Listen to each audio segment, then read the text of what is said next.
네, 오늘 저문회인데요. 이제 해가 점점 올해 안에 저무는데 오늘 우리 추수를 살펴보면서 우리 교회 표도 여러분이 한번들 살펴보시기를 바랍니다. 그래서 우리가 하나님을 알아가는 교회인데 하나님께 교제하는 것 오늘 오전에 배우는데 오늘 조금 더 제가 생각나는 길에 잊어버리지 않는 거 있을 때 한가 더 여러분과 교제를 나누기를 바라는 의미에서 오늘 23장이지만 미리 이걸 오전에 교제에 대해서 한 번 더 살펴보고 그러면서 이제 오늘 23장을 가지고 그 교제 문제를 나누도록 하겠습니다. 무슨 얘기냐면 우리가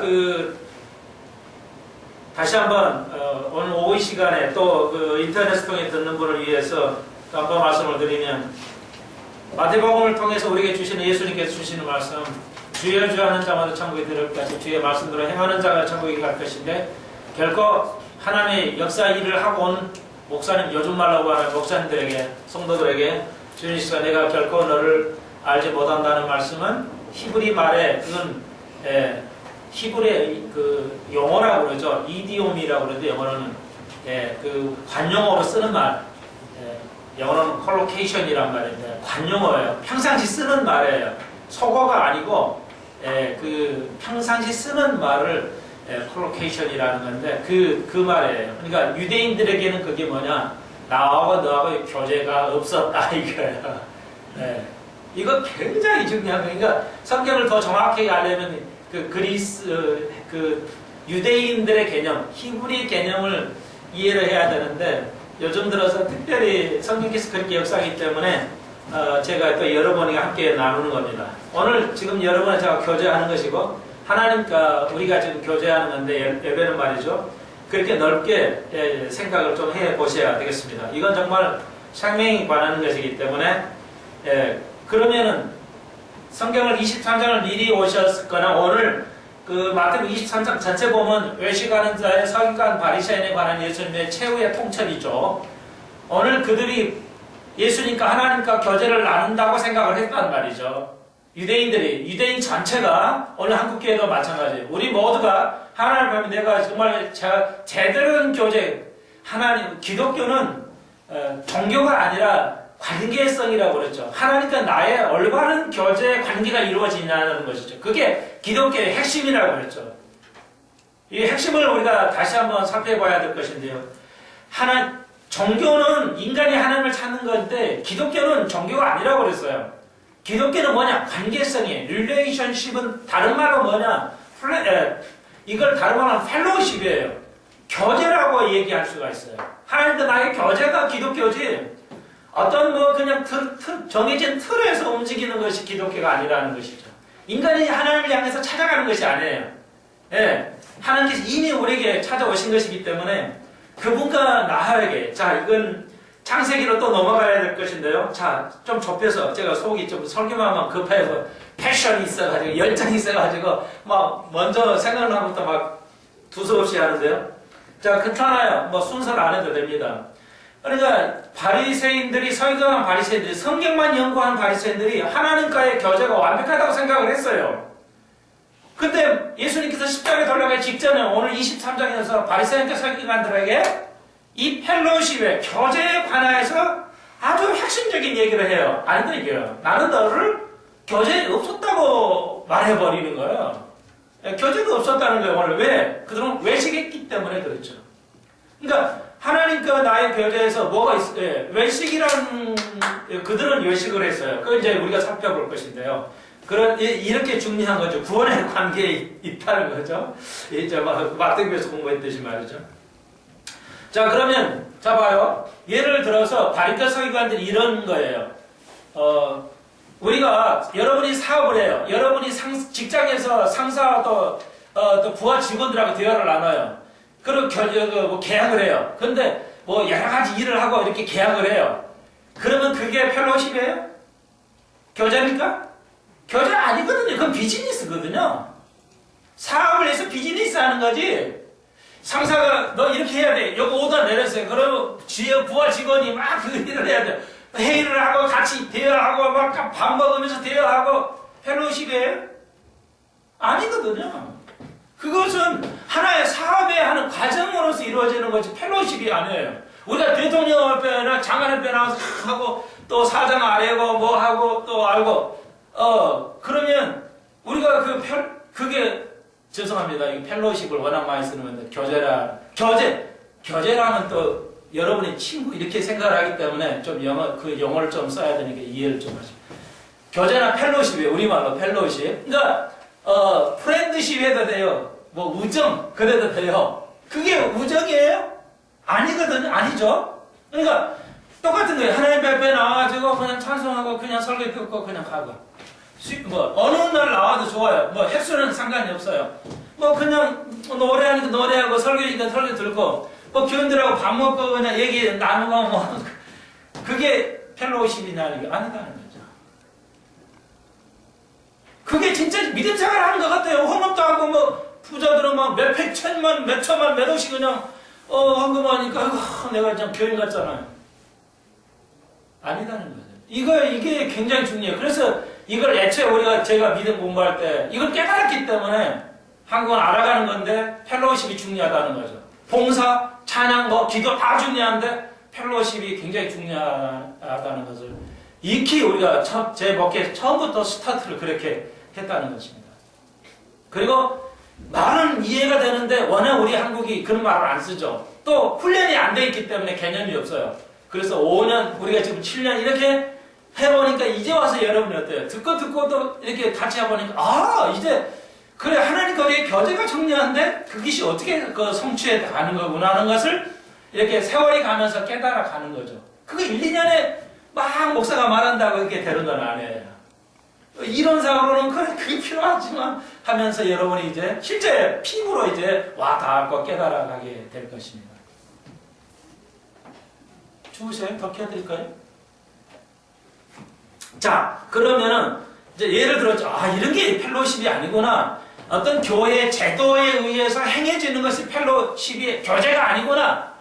예, 이거 아니구나를 여러분이 이제 어느 정도 감을 잡으셨어요.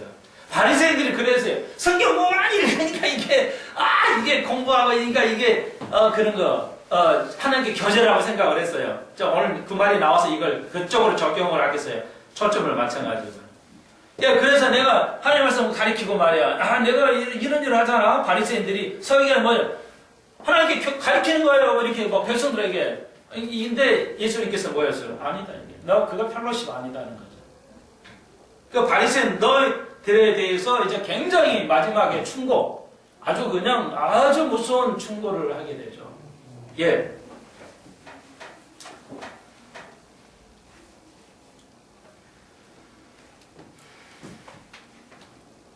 이제 표현이 좀 다르겠습니다만 금방 말씀드렸듯이 그러면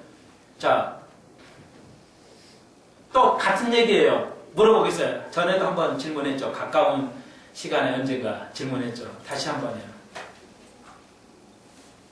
마귀는 귀신은 타락한 천사는 왜 다시 한번 회개할 기회를 주지 않죠?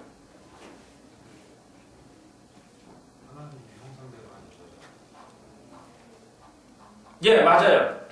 100% 맞아요. 또 한 가지 공부해 봅시다. 왜 인간은, 천사는 구원을, 기회를 주지 않습니까? 스스로 타락했으니까요. 아담도 스스로 타락했잖아요. 예. 하와는 타락한 천사가 와가지고 속삭여가지고 유혹에 빠져가지고 먹어본 거예요. 그런데 아담은 그걸 안 했어요. 이 남자는 이게 안 속아요. 절대. 여자는 그냥 확 속아요. 죄송합니다. 여자는 그냥 확 넘어가요. 분위기에 약해요. 그런데 분위기가 너무 좋게 왔어요. 마귀는 이게 무섭지 않아요. 우리는 마귀가 무섭다고 생각하는데 그렇지 않아요. 절대. 예.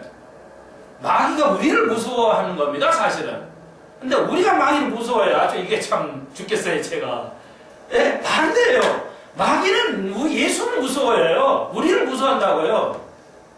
우리가 마귀를 무서워할 것 같죠? 아니에요. 배자심하는 믿음을 가지고 있으면 마귀가 우리를 보면 벌벌 떨어요. 무서워요. 당신 만나기를 저리가 이러지. 예. 이게 잘 생각을 하셔야 돼요. 우리가 마귀를 무서워해요. 자,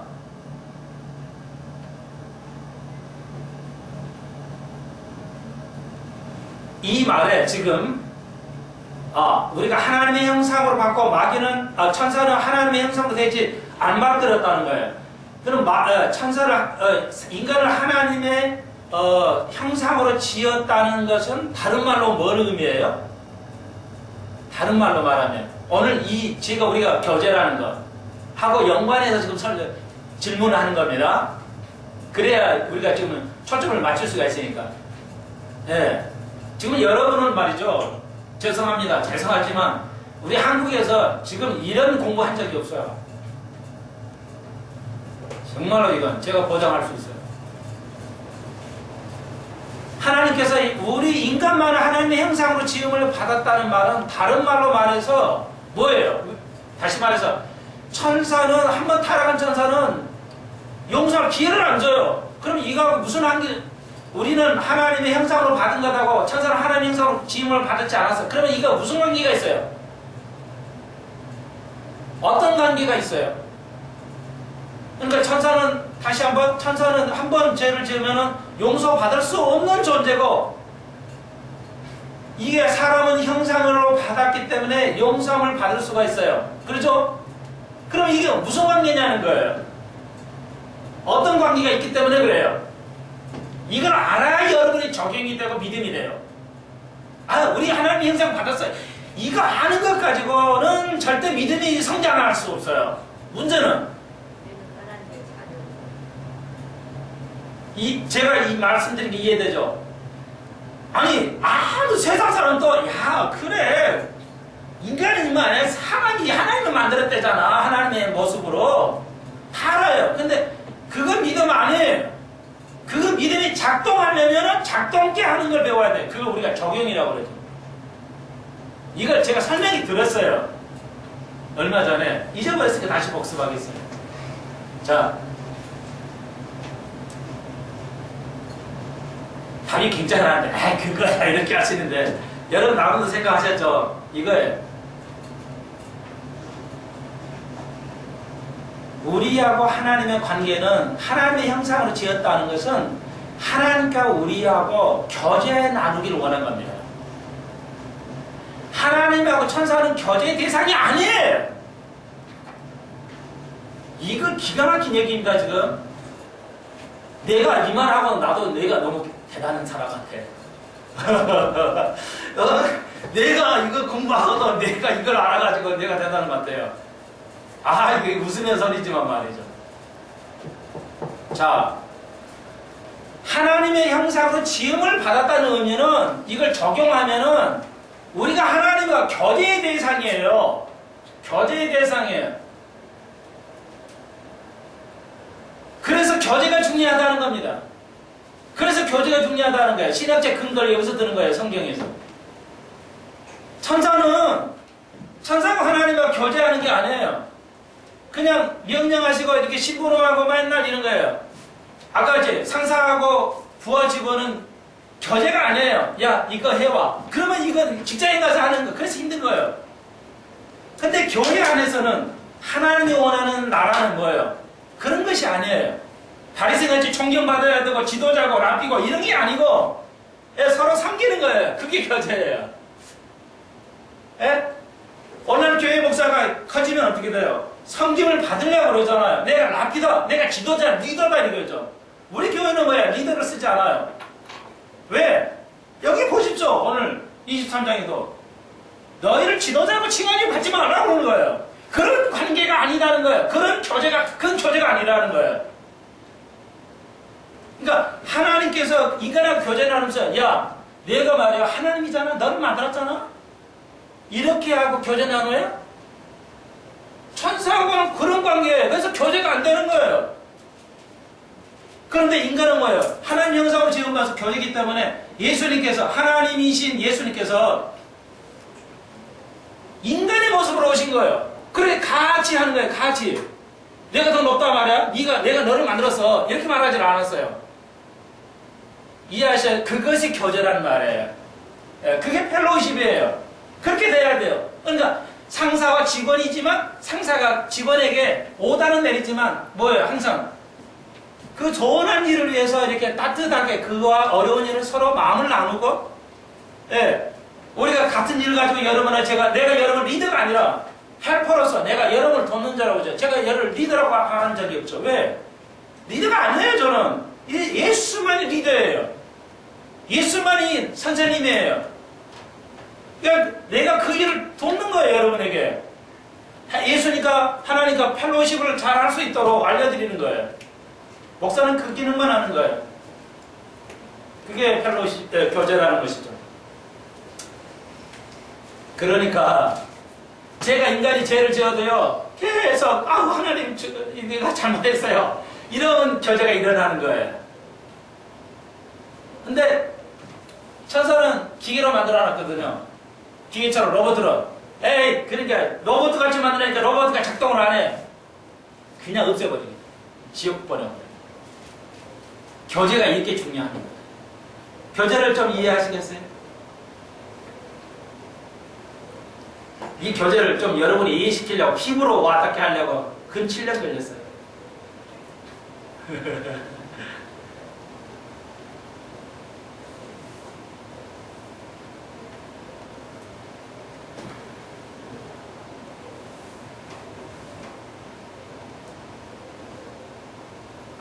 자, 정리하겠습니다. 내가 하나님의 말씀을 알아가면서 그분하고 내가 잘못했을 때 내가 뭐 할 때 내가 이렇게 회개하고 주님 앞에 돌아오고 이런 것이 뭐예요? 교제라는 것입니다. 내가 해야 할 의무를 하는 것이 교제가 아니라 주님은 그것을 원하신다는 것이죠. 이건 반드시 해야 할 의무야? 해놓고 이렇게 하면 교제가 아니라는 것입니다. 여러분, 그렇기 때문에 우리가 죄를 져도 하나님께서는 계속해서 그 구원의 손길을 베푸시는 것입니다. 그러면 오전에 배웠듯이 그 그노시즘 2단인 뭐예요? 내가 예수 믿고 구원받으면 됐다. 이건 아니에요. 왜 그것이 아니냐? 그것이 문제냐? 그것만 있으면 문제냐? 그러니까 예수 믿고 구원받으면 세상 다른 종교와 똑같아요. 똑같은 종교입니다. 그런데 우리가 뭐예요? 우리가 그분을 알아가는 겁니다. 계속 그분을 알아가면서 내가 잘한 것, 잘못한 것을 깨달고 그분하고 이제 교제를 나누는 것이죠. 그래서 구원받고 하는 것하고 이제 그 다음에 이렇게 이제 한쪽 축구에서 교제를 나누어 가는 것. 그게 함수관계가 그렇게 있다. 하나님을 그 형상대로 지음을 받은 것은 교제를 위하기 때문이다. 이거 잊어버리시면 안 되겠습니다. 그걸 되새겨야 이걸 알 수가 있습니다. 자, 이제 구체적으로 23장 오늘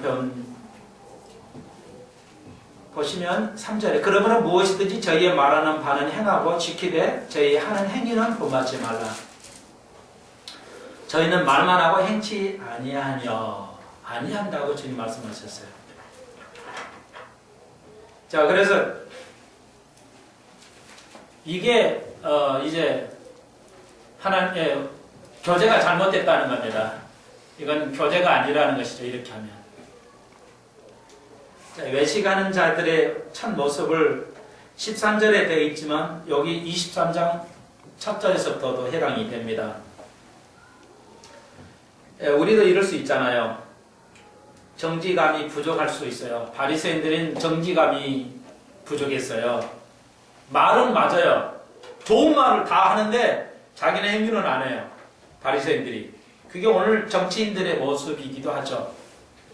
그러니까 어떤 정치 그 집단에서 그랬죠.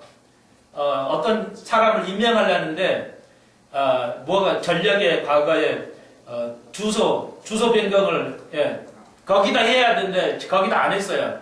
그래가지고 국무총리도 안 되고 뭐 장관도 안 되고 이런 일이 있었잖아요. 그러니까 그냥 반대로 하죠. 그런 사람이 어떻게 그렇게 할 수 있어? 안 돼, 안 돼! 그리고 정권이 바뀌어가지고 또 이제 그 사람을 임명했는데 또 보니까 이 사람도 똑같이 그 주소 이전을 안 해가지고 학군 그런 것 때문에 그러니까 우리도 마찬가지였어요. 당신은 또 안 돼 이렇게 하니까 유구무원이었죠. 그러면서도 강행을 하죠. 여러분 그걸 뭐라고 해요? 유선이라고 합니다. 외식이란 말과 유선 같은 말이에요. 영어로는 히파크레시 같은 발음이 제가 불편하니까 유선으로 하겠습니다. 여러분 너무 안 듣고 오니까 이게 좀 불편하게 들리실 거예요. 이게 유선이라는 거죠. 바리새인들은 가장 성경적으로 잘 말은 했는데 유선이었어요. 속과 겉이 달랐다는 것이죠. 우리가 그럴 수 있다는 겁니다. 내가 볼 때 그 정치인들 그 속에 크리스찬들이 많아요. 그런데도 뭐예요? 뭐 그거 해야 돼. 뭐 우리가 할 수 있어 우리는. 국민들은 그걸 판단을 못 하겠지만 지식인들은 어느 정도 알겠죠. 유선이죠. 우리가 하나님과 우리하고 관계가 아까 같처럼 펠로우십이 제대로 안 되면 뭐예요? 결코 내가 모르는 수준이 올 것이라는 것이죠.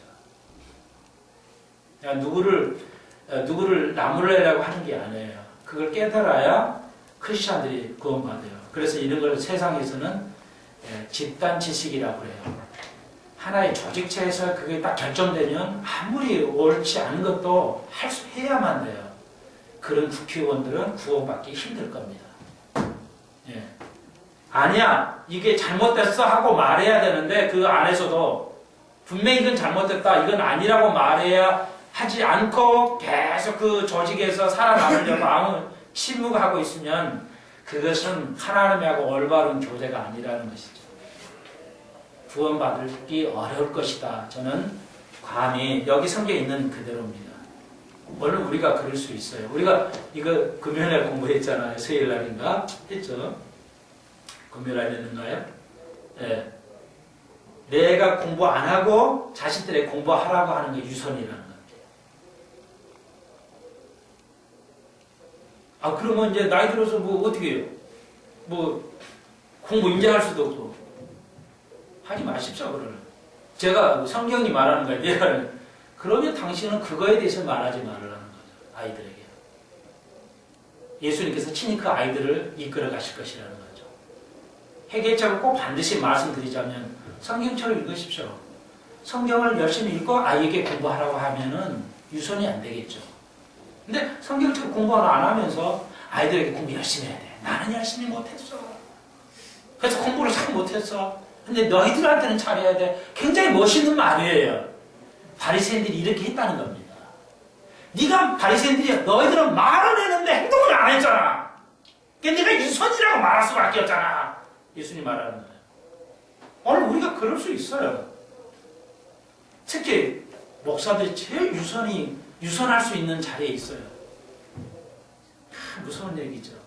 그리고 저도 계속 내가 그런 것이 무엇이나 살펴보고 깨달아지면 주님 잘못했습니다. 그리고 내가 이건 하지 않도록 주여 깨닫게 해 주시옵소서. 집단 지식이라는 게 무서운 겁니다. 그래서 예수님께서는 절대 집단으로 들어가지 않았어요. 그렇게 엄청난 환자를 병을 짊어지니까 성경은 그러잖아요. 우리가 사무엘 질문했지만 뭐예요? 특별한 사람만 나왔습니까? 마태복음 읽어보십시오. 그 옷깃을 잡는 자마다 다 병을 나옵니다. 기가 막히죠. 그냥 잡기만 하면 나온 거예요. 그런데 일부 나왔어요? 다 나왔더라. 잡는 자는 모두가 나왔더라.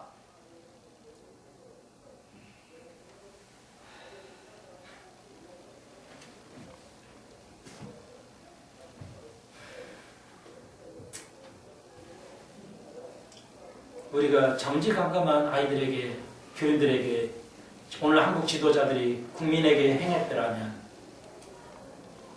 더 좋을 거 아닌가 생각해 봅니다.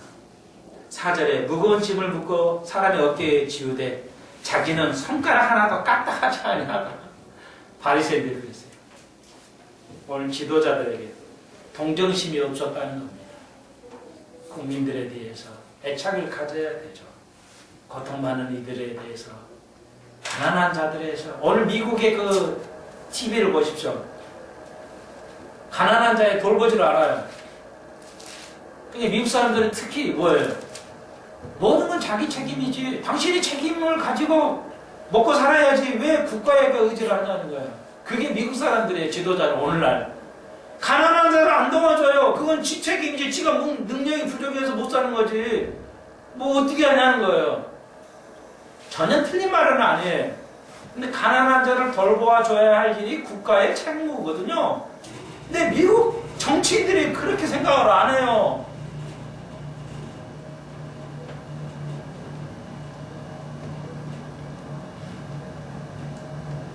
지금 미국에 오늘 그 SBS가요 11시 그 시사예요.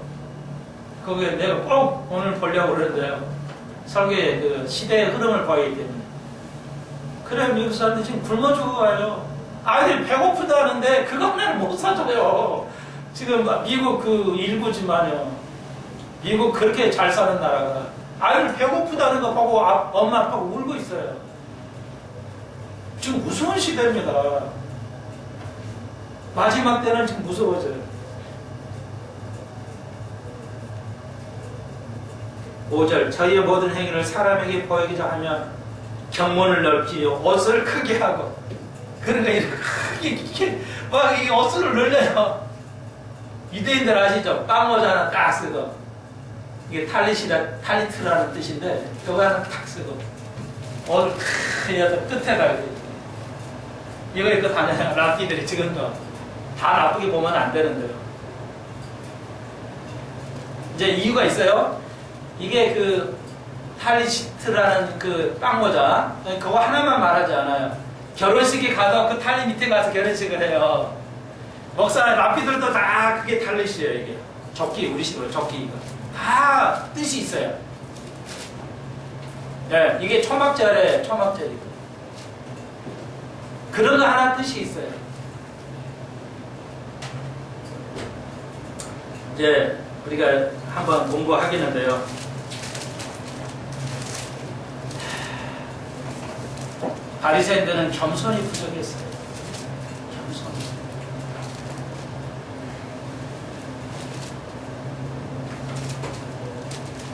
여러분, 내가 이건 최고야. 세상에서 이건 최고야.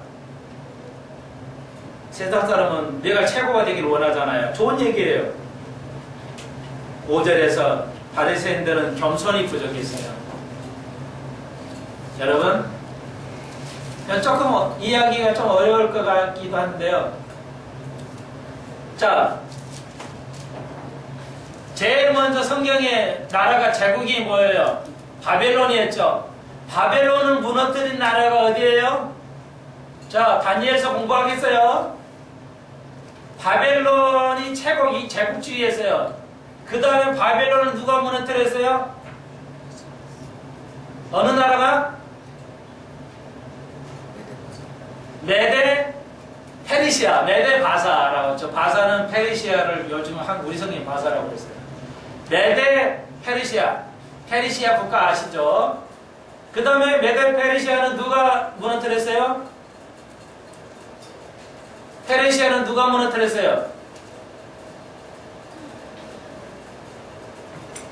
목사님, 나는 역사학자가 아닌데요. 성경에 있는 일.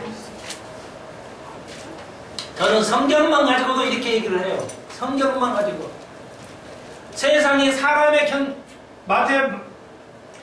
마가복음이 뜻이지 하나님의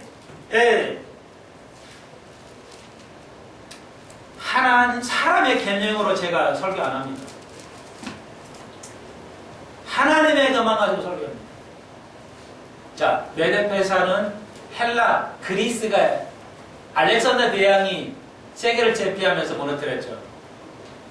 알렉산더 대왕. 그 다음에 그리스는 누구에 무너졌어요? 로마죠. 로마에. 로마는 누구한테 무너졌어요? 잘 몰라요, 아무도. 문화는 저는데 유럽의 야만족에 의해서 무너집니다. 그래서 무너졌다가 아니라 사라졌어요, 로마는. 이 말은 로마가 다시 생긴다는 뜻이에요. 그게 바로 이유예요, 지금. 마지막에 종아리하고 발열가락이 뭐예요? 이유예요. 종아리가 원래는 누가 있어요? 이게 로마에 있어요. 이게 다시 생기는 거예요. 지금 다시 생겼어요. 자, 초점을 맞추기 위해서 다시 여러분. 무슨 얘기 하냐면, 자, 이제, 예, 그리스가 큰 페르시아를 정복했는데, 그 엄청난 그리스를 로마가 또 지배했어요. 무슨 얘기 하려고 그랬냐면요. 예, 교만은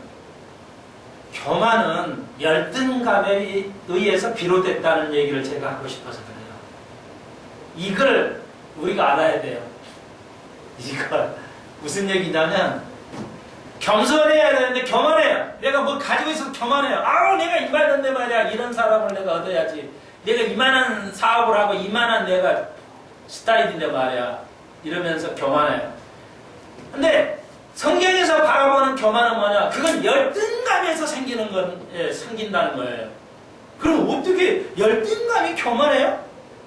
자, 와요. 이런 겁니다. 자, 국가를 가지고 얘기할까요? 어느 사람 말 국가.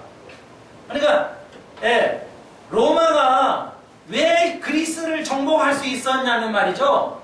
예? 로마가 그리스를 정복했는데, 그리스가 얼마나요? 세상을 지배했어요. 정치, 문화, 경제, 막 이런 거. 그리스가. 요즘 그리스는 별 볼 일 없지만, 예, 원래 옛날에는 그리스가 막 엄청났죠. 지금 뭐 다 그리스 문화잖아요. 그 철학가들. 그러니까 로마가요. 그리스 문화를 받아들여요. 그러니까 보니까 너무 기가 막히거든요. 엄청난 문화유산이 막 엄청나요. 그러니까 뭐야? 쫄아가지고 열등감에 빠졌어요. 쉽게 말하면 로마가 열등감에 빠졌어요. 그리스가 이렇게 멋있는 일들을 다 해놨냐? 문화가 창고에 엄청나냐? 우리는 뭐냐? 로마 우리는 뭐냐? 그래가지고 열등감을 이기려고 뭘 했냐면요. 군사를 일으켜서 그리스를 때려부셔요. 그런데도 속에는 뭐가 있어요? 열등감이 있어요. 열등감은 뭘 성취해서 맛보는 게 아니에요. 내가 버려야 되는 거예요. 대한민국이 우리나라가 세상에서 제일 그냥 제일 센 나라, 제일 큰 나라, 제일 열등감이 있어서 그래요. 저는 그렇게 봐요. 유대인들은 얼마나 열등감 가진지 아세요? 2000년 동안 나라 없이 돌아다니니까요. 내가 유태인이야 하고 살아본 적이 없어요. 그냥 어디 가서도 거의 유태인들 얼굴이 서양 얼굴이에요. 그러니까 미국 사람으로 묻혀 살아갔어요. 그러니까 자기가 유태인이란 말을 못해요. 열등감이 있어가지고. 맨날 당해가지고 이렇게. 그래가지고 20년 전부터 빵모자 쓰기 시작했어요. 유태인들. 빵모자 쓰고 유태인 표를 내고 다녀요. 이제는. 예. 그 열등감이 있어요. 우리도 그랬죠. 여러분, 이건 조금 어려운 문제긴 한데요. 아무튼 그 정도 하십시다.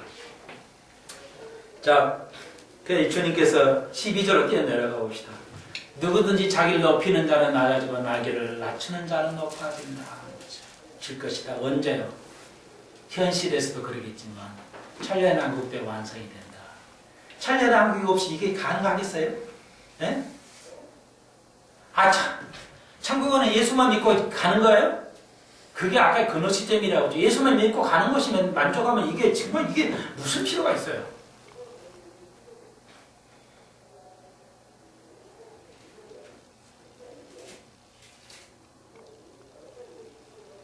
자, 우리를 교회를 왜 부르셨어요?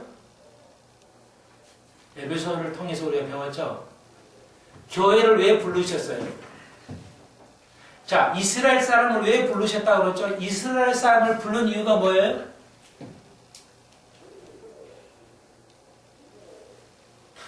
자, 이게 세 가지예요. 굉장히 어려운 건데. 자, 아담을 왜 창조하셨어요?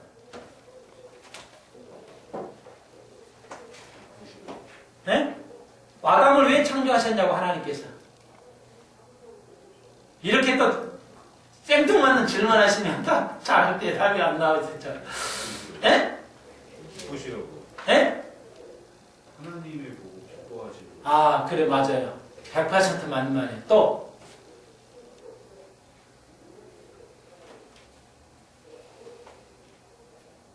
대답을 하셔야 돼요. 이거 우리가 너무 많이 드렸으니까. 교제를 나누기 위해서 창조하셨어요. 그 속에 기쁨이 있는 거예요. 그리스도가 기쁘게 하는 거예요. 하나님을. 그걸 뭐라고 그래요? 교제라고 그래요.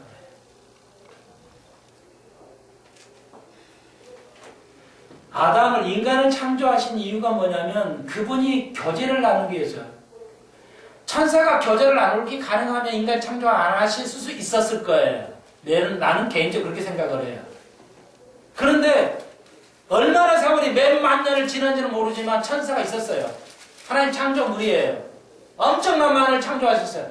나는 개인적으로 이 우주가 이렇게 허무하게 사람이 살 수 없는 그런 별로 만드시 않으실 거로 봐요. 이사야를 통해서. 이사야는 하나님께서 이 세상을 헛되이 창조하지 않으셨다고 말했어요. 다 헛것들이에요. 별 쓸데할 데 없는 것들이에요. 이렇게 안 만드셨을 거예요. 아담을 창조하기 이전에는 완벽한 별들을 고로 창조하셨을 거예요. 아담이 창조함으로 다 이렇게 된 거예요. 타락함으로 이렇게 된 겁니다. 자, 다시 한번 하나님이 인간을 창조하신 그 오랜 세월을 두었다가 왜 인간을 창조하셨어요? 교제가 안 돼요. 천사는 기계니까. 우리가 로봇하고 살지만 로봇하고 살지만 그 교제예요? 교제가 아니에요. 그건. 하나님께서 인간을 창조하신 것은 그분이 교제를 나누기 위해서. 그 교제가 뭐야? 잘 되고 안 돼. 안 될 때도 있고 그래요. 뭐가?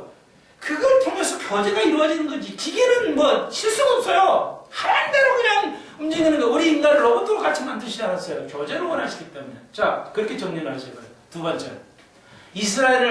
모세를 통해서 이스라엘을 선택하는 이유가 뭐라고 그랬어요? 우리가 출애굽 배울 때 누누이 배웠죠. 그것을 알아야 우리가 믿음을 증가시킬 수 있어요. 믿음의 삶을 살 수가 있어요. 뭐였어요? 이스라엘 택한 이유가 뭐예요? 모세를 통해서 이스라엘을 너희가 꺼내온 이유가 뭐예요? 이스라엘 백성을 하여금 세상에 뭐가 되게 얘기하고 있어요? 세상에 뭐가 돼요? 뭐의 샘플이 되기 위해서? 하나님의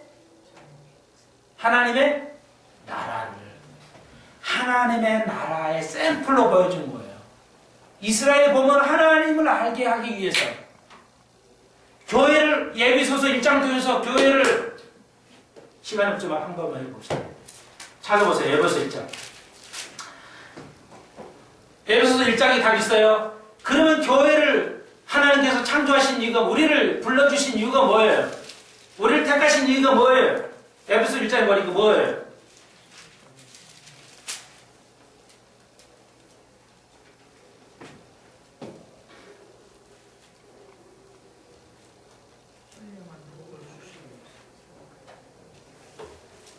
그렇죠. 그 다음에 3절이고 또 우리를 왜 예정하셨어요? 만세전부터 우리를 왜 예정하셨냐고요? 그렇죠. 정답이에요. 뭐예요? 4절. 거룩하고 흠이 없는 삶을 살 수 있도록 하기 위해서 예정한 거예요. 야, 너 지옥 가, 너 천나가. 이러려고 예정하신 게 아니에요. 그렇게 가리키는 것이 바로 그노시즘이라고요. 운명론을 그렇게 가리켰어요. 절대 그게 아니에요. 잘 보십시오. 에베소서 다시 복습하십시오. 우리를 교회로 세운 이유가 뭐예요? 우리를 세상 사람에게 거룩하고 흠이 없도록 보여주기 위해서, 우리를 통해서 그분의 나라를 보여주기 위해서 하는 거예요. 근데 우리는 자꾸 좌절되고 흠 있게 살지를 못해요. 주님 용서해 주옵소서. 이 교제를 통해서만이 성화에 갈 수 있다는 거예요. 그 교제를 통해서 성화에 가는 거예요. 다른 거로는 안 돼요. 법칙과 규제를 통해서 되는 게 아니라고요.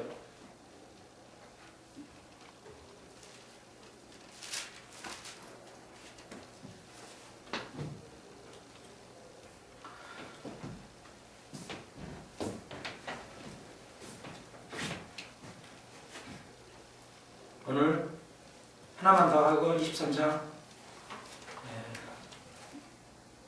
끝마치죠. 뭐 다 여러분 읽으세요. 다 똑같은 내용이니까.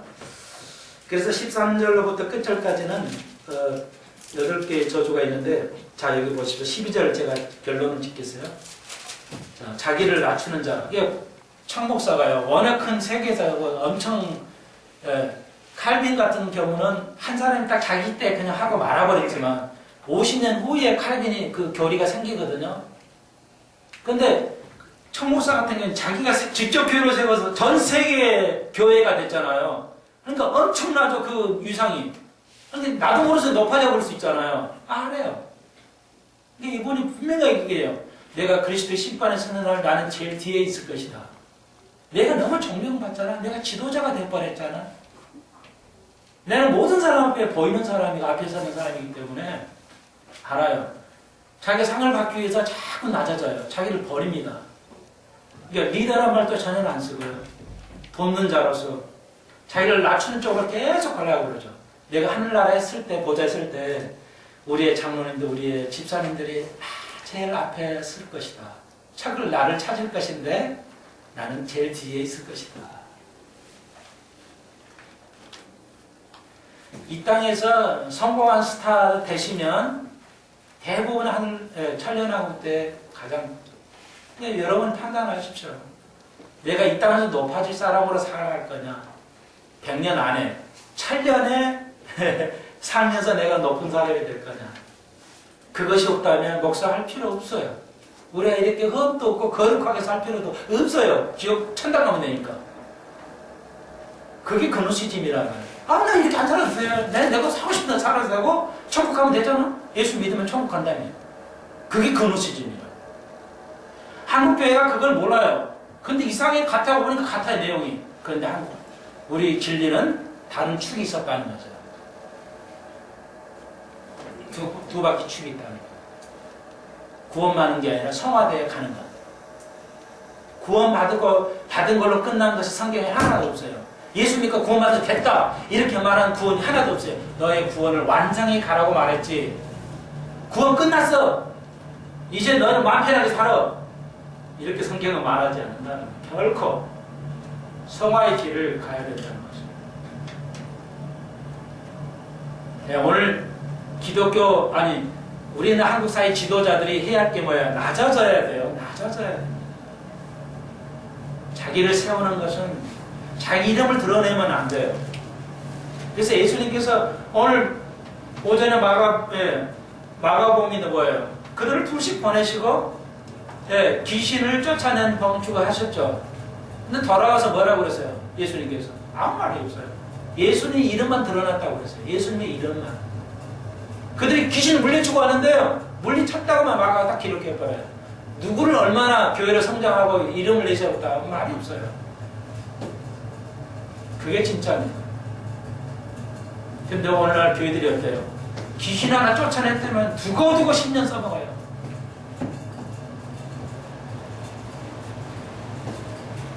여러분, 아무리 높은 자리에도 없고 낮은 자리 좋아요.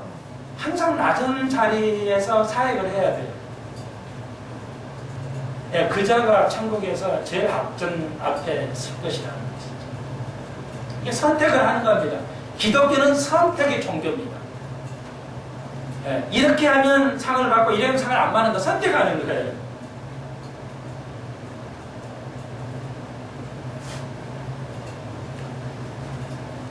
이제 우리가 천년의 왕국이 있기 때문에 오늘 이제 우리가 이것을 보게 될 것입니다. 천국 가면 다 똑같이 줄 알아요. 여기 그러면 이거 말이 안 맞잖아요. 마지막으로요, 재밌는 생각나는 거 해드릴게요. 여자 유대인들이 결혼할 때 하얀 옷을 입어요. 하얀 드레스를 입어요. 그래서 근데 머리에다가 여자들이 면류관을 써요. 지금 유대인들이요, 면류관을 써요. 금 면류관을 쓴다고요. 성경에 나와 있는 면류관을 쓴다고 그랬죠. 오늘 어려움 있고 힘들고 또 여러분의 삶 속에 이렇게 힘든 삶 속에서 제가 위로의 메시지를 드려야 될 것 같아서 마지막 설교를 가려고 하면서 이게 위로가 되는지는 모르겠지만 우리가 천년왕국 때 생명의 면류관을 쓸 것이라고 바울이 말하는데 우리가 그 유대인들이 그 결혼식 때 면류관을 쓰는데 그것을 그것이 뭐예요? 천년왕국 때 하나님 때 우리가 면류관을 쓸 것이다 하는 거죠. 어떤 이는 쓰지 못할 것이고 어떤 이는 구원만 받을 것이고 어떤 이는 면류관을 쓰게 되는데 재밌는 것은 이 면류관 속에 그 면류관에다가 예루살렘을 상징하는 성벽을 이렇게 새겨 넣은 면류관을 쓴다고 그래요. 난 직접 보진 않았지만 그림을 통해서 보는데요. 성벽, 예루살렘을 상징하는 성벽을 그리는 면류관을 써요. 그러니까 우리가 예수님을 만나는 거 봐요. 하늘에서 새로 잔잔한 새 예루살렘이 내려온다고 그랬죠. 그 말이에요. 그런데 우리에게 그게 상급이 될 이유는 그러면 성벽이 왜 면류관이냐? 성벽이 왜 면류관이에요? 여기 또 질문해 볼까요? 성벽이 왜 면류관이냐고. 성벽하고 면류관은 무슨 의미가 있어요? 우리 배웠죠? 우리 나지사님 집에서 강지사님 집 말고 나지사님 집에서 배웠잖아요. 이게 농담이고요. 배웠죠? 성벽을 배웠잖아요. 어디에서 성경? 니에미야에서. 몇 문? 열문이죠. 그러니까 니에미야 열문이 여기에 그려져 있다. 당신이 열문에 들어올 거냐? 한문에 갈 거냐? 그 중에 북문이 있죠. 똥문이 있어요. 영적으로 여러분의 우리 속에 있는 똥을 얼만큼 제어하느냐가 여러분의 면류관 얻을 줄로 믿습니다. 너무 명백하게 하나님의 상급을 우리에게 보여주십니다. 열문을 승리하시는, 열문을 휘어잡는 면류관 없는 사랑하는 영혼 되기를 주 여러분을 축원드립니다. 기도드립시다. 주님 감사합니다. 오늘 우리의 유선에 대해서 배웠습니다. 우리가 평상시 유선을 느끼지 못하지만 많은 유선을 하게 됩니다. 알게 하시고 깨닫게 하셔서 애통하게 하셔서 주님과 깊은 교제를 나누게 하여 주옵소서. 내가 완벽한 것이 교제가 아니라 완벽해 가고자 하는 그 노력이 교제라는 걸 배웠사오니 저희들이 기쁨으로 돌아가게 하여 주옵소서. 예수님의 이름으로 기도하옵나이다. 감사합니다.